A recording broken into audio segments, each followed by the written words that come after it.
Welcome back to FinTech Live New York. Time for our first fireside chat of the day. It's called Putting Customers at the Heart of Claims, and I'm joined by Grace Hanson, Chief Claims Officer at Hippo, the insurance company that is striving to make homes safer and better protected. Hello, Grace. Thank you for joining us. How are you this morning? I'm great. Hey, Alex, how are you doing? Yeah, very good. Thank you. So today's discussion is all about how the insurance industry can create a claims journey for customers that is memorable in a good way, of course, and that delivers customer loyalty. Grace, before we get into the main cut and thrust of today's fireside, would you like to give us a brief introduction to Hippo, who Hippo is and what it does? Okay, fabulous. Well, Hippo is what we affectionately call these days an insurtech, which is that we try to combine technology in insurance. Our value proposition is unique in that we're really looking to protect the joy of home ownership from an end-to-end proposition. We provide information and intelligence to the homeowner through our partnership with various IoT device manufacturers. We allow our customers through that intelligence to see the health of their home. We provide insurance products. We also have a home health care product, which gives consumers access to contractors to do their work and inspections. So it's sort of embracing the concept that homeownership is not just about providing a homeowner's insurance product. It's about creating a universe, a totality. Because as customers, we often know that it isn't like just a discrete experience. It's a holistic experience, right? From the moment you buy your home till the moment you sell it. Okay, thank you. There's obviously a lot going on in the world now for homeowners with, the economy, but also social factors as well. What do you think are the most important issues globally that insurers should be focusing on? I think these are not news stories. So first and foremost, insurance companies need to make money. And I hate to, I know this is about customer experience, but I think if you aren't in business, you can't provide customers with the products they need. So it's that integration of that with delivering the right customer experience and capturing that value proposition. That's the challenge in an environment which I think is literally evolving as we speak. I mean, ChatGPT is really one dimension of the expanding growth of machine learning capability, computing capability, the ability to ingest data. A decade ago, people were talking about big data as though that was a thing. And now, really, if you think about ChatGPT, it's leveraging big data, all of the unstructured data that's out there. Insurance companies are the master of, big data, and they have tons of unstructured data, and claims in particular has a tremendous amount of data around the interactions that our customers have with the company and with the problem that they present us with and help in solving. Okay. One of the things, of course, we neglected to mention at the start of the session was your experience, previous tenures at Home Site Insurance and Allied World Assurance, among others. With that in mind, how does your role as Hippo's Chief Claims Officer allow you to sort of draw on that experience and that knowledge to better serve your customers and improve the claims experience they receive? Well, I think what was interesting about Homesite was the first insurtech, even though at the time that term wasn't really coined, meaning we had a digital experience. But what we quickly found, which is what I think all carriers eventually find, is that the distribution channels aren't all that different, even in the direct-to-consumer channel. So we had direct-to-consumer customers in that channel, just like Hippo does, but we also wrote a lot of business through agents, through partnering with other carriers, which is exactly similar to the model that we have here. At Hiscox, same thing, multiple distribution channels, some of it's through brokers, through small agents, some of it was direct. Hiscox also wrote a direct-to-consumer product in the small business space. So it's understanding that the customer isn't a one-size-fits-all. that there is an end customer, but that end customer may be getting to you in different ways, and they might have different expectations of you depending on how they get to you and how you solve that problem. So my hope is that by having a lot of experience in sort of the multi-channel distribution space and how customers interact with that space for multiple products, because homeowners is what we write, home sites, what we write at Hippo. Hiscox, on the other hand, wrote high-end homeowners, private client. So you get a real sense of what do the different kinds of customers need, what kinds of services can you provide to them, given the different ways that they come to you. And so I'm really hoping that through that and the Hippo value proposition, which is unique and trying to serve a lot of areas that traditional insurance may not serve, that, I can kind of dig in there and use all of that in a productive way. Okay. The Q&A is open again, so if you have any questions of your own for Grace, do feel free to put those in, and we'll try and get those across before the end of this session.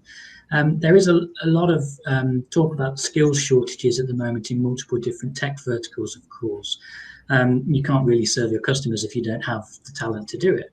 And the number of claims professionals within insurance who are expected to retire in the next few years is quite significant.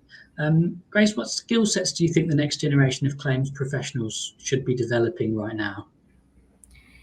I think the term claims professionals spans such a large swath of different skill sets. And I think over the years, I've really seen a shift from what I would call the traditional adjusting staff, which comprises or used to comprise about 85-90% of a claims organization, with a very small number of supporting staff. That to me is changing. So I think there are roles for the adjusters to play in interacting with the customers, but there are technical aspects to those roles. But there are a large number of supporting roles. As technology becomes more embedded in the process, as we use technology to work with our customers, understanding when to inject technology, how to use it, engages marketing people. What are you saying to the customer? It engages telephony people. What are the mediums that you're using? How are you leveraging the information coming in through voice? Process people, how you design processes and how you design processes to integrate the human and the technical, all of which require a different kind of skill set, but they require some subject matter expertise around the claims process. But then you also still have the core claims process. And, it's interesting, been in this business a long time, and I've seen so much transition to automation. I'm a big fan of automation. But at the heart of it, I do not see any time in the near future us moving away from technical excellence on the claims adjusting level. So you're kind of creating an amalgam of different skill sets, all of which have to collaborate with each other. And you still need the core embedded competency of a technical claims adjuster. We don't do, I think, a good job of reaching out into the market and enticing people into the insurance space and enticing people into the claims space, which is, to me, the most fascinating, most multidimensional, and with the greatest opportunity. And so I'm hoping that, we can entice more people in by showing them how complex it is and how it can leverage all these different dimensions in a productive way, where you see the results right away. If your customer experience is going up or down. You see the bottom line impact, because claims is a cash flow department, right? So you see whether we're having an impact on the loss ratio. Highly satisfying. Okay, I get the impression that you're a little bit biased when you talk about the parts of the industry that are most exciting to people, but I'll let that slide for a moment or two. Well, I wouldn't have been in this business in this area for that long, Alex, if I didn't enjoy it and derive a lot of satisfaction from bringing great results and delivering the kind of customer experience and bottom line profitability that you need in a company. I think it's a good point. Yeah, people who we're trying to encourage into the industry have to know that it's an industry that they can enjoy, a job that they can enjoy working in. Whilst we're talking about the future of insurance and working within insurance, it's interesting to hear you say that you think there are some things that will stay the same over the next 20 years, but is it possible that there are also technologies that we aren't using now, or perhaps haven't even been invented now, that are going to be prominent in incumbent insurance organizations 20, 30 years down the line? Absolutely, because we know that's the case from when I started in insurance, and that's how old I am. There were paper files, and they were very thick, and they got carted around. Story when I was started at AIG, there was a person who had the job of, filing, and she would walk around with these huge paper files, and we would ingest it. It was a huge project to just digitize that and to get them online.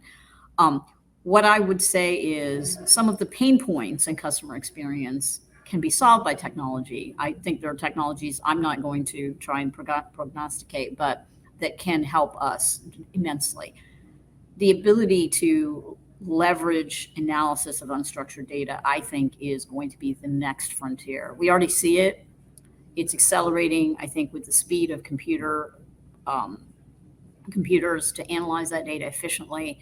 This is the heart of claims adjusting. This is the heart of satisfying our customer, is ingesting information, mostly in an unstructured form, forming conclusions about that, making decisions.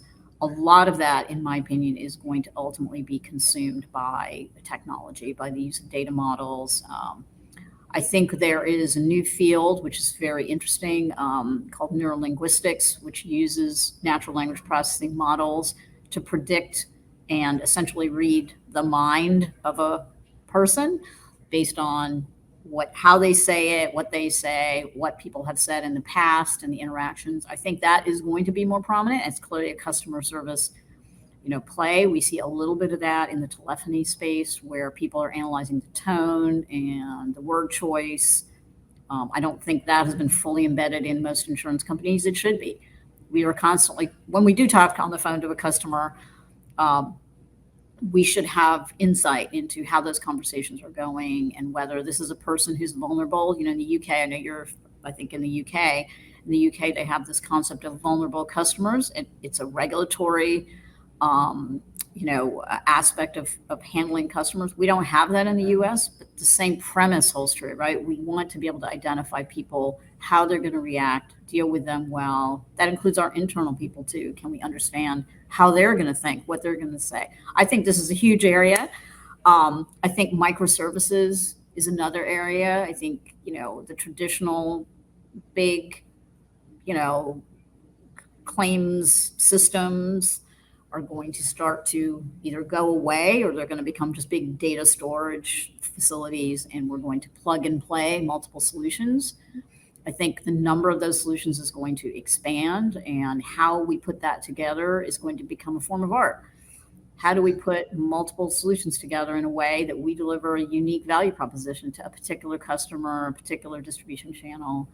All of that, I think, is in the future, in regardless of which new technology we're going to need to become better at putting those together effectively.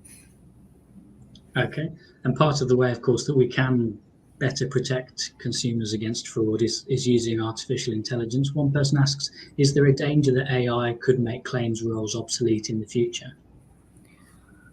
I don't think claims roles are going to become obsolete. I think they will transition into different elements. So right now, actually, we ask a claims person to do an awful lot.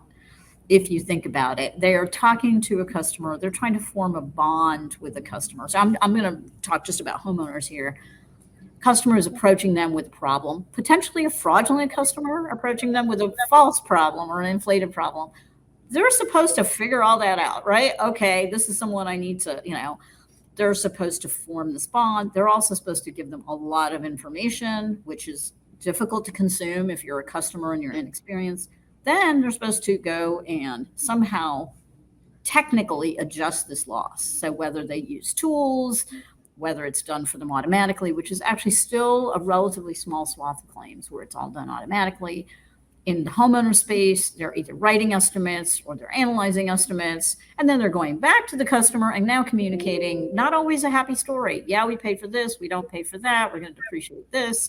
Here's this complexity. And then, then they deal with the follow-up and the payment. And, what we need to see, I think, is to identify where humans create the most value and extract from that the pieces where there isn't a lot of value creation, and we automate that, or we use AI for that. So I don't see it making roles obsolete. I see it changing the dimensions of those roles. We're already kind of seeing that in some spaces. I think that is only going to accelerate as we go forward. But we are still humans. I mean, I know we now have avatars, and actually that was one of the things at one company, prior company, we floated, which is the idea of, instead of dealing with a human, you dealt with an avatar with a team behind the avatar, right? So essentially, the customer didn't need to know that it was multiple people because they were dealing with it. Maybe that will happen, but you're still going to have humans behind the scenes because humans need humans.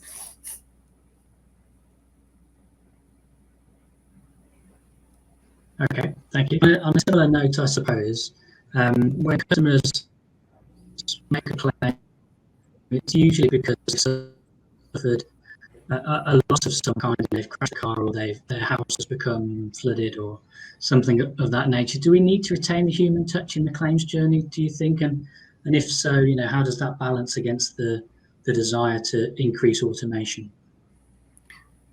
I think there should always be some human touch unless the particular claim doesn't merit it.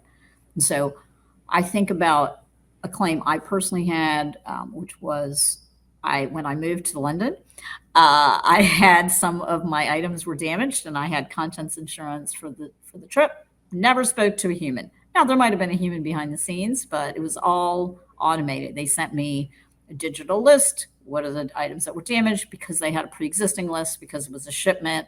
It was a parameterized loss, essentially, right? I had itemized the list. They just matched it, and I got a check. Super, super easy, no conflict, no stress. Possibly that might be true for certain types of losses that you have in a hurricane. Food spoilage, for instance, is often a loss, where I had a food spoilage loss recently, and I won't tell you which carrier, very large carrier, and should have been super straightforward. I shouldn't even have had to talk to somebody, but instead I talked to 3 different people, and ultimately, I was asked for an inventory of what was in my refrigerator, and it was a $500 limit. And I remember thinking, you probably spent more money having these 3 people talk to me than the claim was worth. And I think that's something that should probably be semi-automated. But when it's something that's confusing, like a water loss, in most insurance policies, water losses are not covered 100%. There might be some piece which isn't covered. And then to the point of sort of the problem set that Hippo's trying to work through, which is the end to end, they need to repair that as well. They need to repair the source of the water, potentially. They might need advice on how to protect their home more effectively against a subsequent water loss. The repair may be involved because there's a drying aspect to it, there's a mold aspect to it, there's a reconstruction aspect to it. The duration of the claim is long, and that's something we've seen, recently in claim surveys, that because of supply chain issues, the time frame that claims are taking to resolve is fairly long, and so you're going to have this interaction back and forth. That does not lend itself well to be fully digital and remote. I think people need to know some human being cares about what's happening to them. So I don't think that'll ever go away. It's just, again, about identifying where it's appropriate, when it's appropriate, and how often it's appropriate. Okay, thank you. You mentioned some of your experiences, and as a customer, of course, from the customer side of things, they just want their claim dealt with correctly, but also as quickly as possible. And one of the people watching asks, what are the most promising changes in your eyes, the most promising developments, whether that's a new technology or a new working practice, that you see as accelerating the claims adjusting journey? Well, for this question, I'm just going to refer to homeowners because I think that's the space that I'm currently in. I mean, there is a lot of really cutting edge technology around automating estimates. So we went from drones, which help us using aerial imagery and AI to detect damage. But the ability to translate that damage then into an estimate, that technology is starting to become more robust. And the more sophisticated it gets, that piece of the process can be time consuming, because you have to schedule an inspection. Someone often has to actually sketch out the damage and still put in details around finishes. I've seen a few startups doing some work around using that imagery to detect the finishes, the quality. So I think that space is very, very useful. I think some of the claim system, microsystems, SaaS solutions, not necessarily the bigger ones, have what I call integrated with third-party communication. So in claims, which are more complex, often the delays are, somebody has to call the contractor, somebody has to call the inspector, somebody has to call back. There's a back and forth. The ability to have those communications in a shared location integrated with the claim file, I think, is a really interesting kind of potential going forward. I think the contract review process, and this is not just in homeowners, this is outside of it. I think there's a lot of opportunity in that space to use natural language processing to accelerate the review, to drive more consistency, to provide decision-aided support to adjusters managing the claims. I think there is opportunity to speed things up through the use of, AI in the voice, as I mentioned, telephony. Often information is missed. Like, there's a lot of interesting science about, I don't know if you've ever done the experiment where one person talks to the next person and the next person and the next person, and by the time you get to the end, the information is very different and it's not fully captured. So if you think about the first conversation with the customer, if you can capture all of that information that the customer is giving you through this unstructured medium, voice medium, and then allow that information to inform decisions and things that you do along the claim, that can expedite the claim. Often delays in claims are because information just isn't captured, and we still are a bit archaic in that we have people write notes and do. So I think, again, lots and lots of opportunity. Our imagination is really the only thing stopping us, I think, from leveraging many of these tools and embedding them more firmly. Okay, thank you. I won't ask you specifically about Hippo, because I'm sure you could wax lyrical for longer than we actually have left remaining in this session about everything that Hippo is doing. But you mentioned your experience with other companies earlier on. How well do you think other insurers and the industry as a whole are doing generally at putting customers at the heart of their proposition and making sure that customers are central to everything that they do? I think there are carriers who are doing it very well. They're typically the ones we hear about, USAA, Amica, Erie, I would put up there. I consider them a carrier I pay a lot of attention to. But it's still a bit of a divergent story, which is that companies are conflicted between putting the loss ratio first and the customer first. And that is a challenge, I think, that you have at any company. I think we have a lot more work to do. And in the larger carriers, they have more access maybe to some tools and technology.